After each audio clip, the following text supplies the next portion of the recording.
Depuis 20 ans, des territoires entiers en Afrique sont passés sous le contrôle de groupes terroristes. Pourtant, les forces onusiennes sont là, ou plutôt, elles font acte de présence. Mandats limités, règles d'engagement absurdes, inaction sur le terrain. L'ONU semble plus préoccupée par le protocole que par la protection des civils.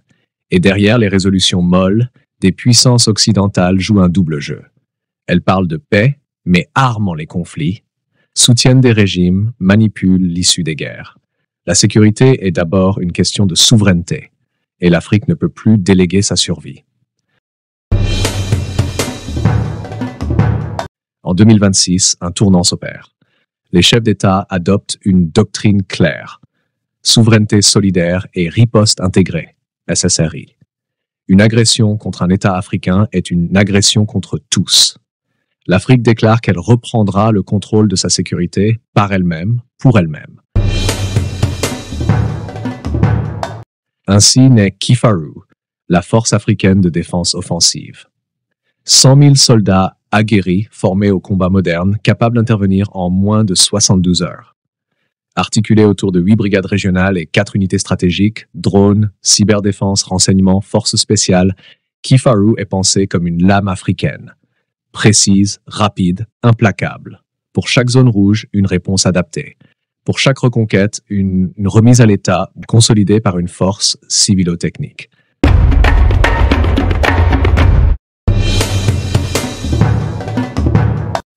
Pour atteindre ce niveau, l'Afrique a brisé les dépendances anciennes. La Russie forme les troupes d'élite au combat asymétrique. La Chine équipe KIFARU en drones autonomes, blindés intelligents, communication militaire avancée. L'Iran partage son savoir-faire en stratégie de défense territoriale et guerre non conventionnelle.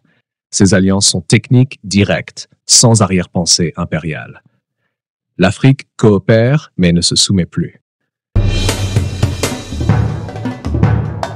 KIFARU ne dépend d'aucun bailleur. Le financement vient de l'Afrique, pour l'Afrique. Une taxe continentale sur les exportations minières, sur les transactions numériques et sur les bénéfices des multinationales opérant en Afrique. Une cotisation indexée au PIB de chaque État membre. Les peuples eux-mêmes participent. Mobilisation populaire, contribution volontaire, engagement massif de la jeunesse. Des milliers de jeunes, formés dans des centres régionaux ultramodernes, deviennent les boucliers du continent.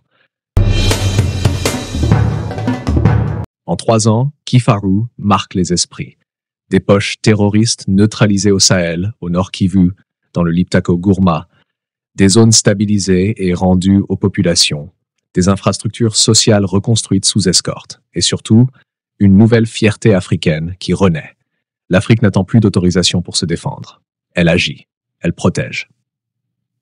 Elle impose la paix par la force de sa souveraineté retrouvée. Ce que vous venez de voir n'est pas encore une réalité, mais ce n'est ni un fantasme ni une utopie. C'est un scénario plausible, logique, nécessaire. Un projet réalisable avec une volonté politique ferme, une solidarité stratégique et le courage de rompre avec la dépendance sécuritaire. Pour que KIFARU devienne réel, il faut que l'Union africaine adopte un traité de défense collective contraignant avec un article de solidarité automatique. Que chaque pays africain consacre au moins 1% de son PIB à la sécurité commune.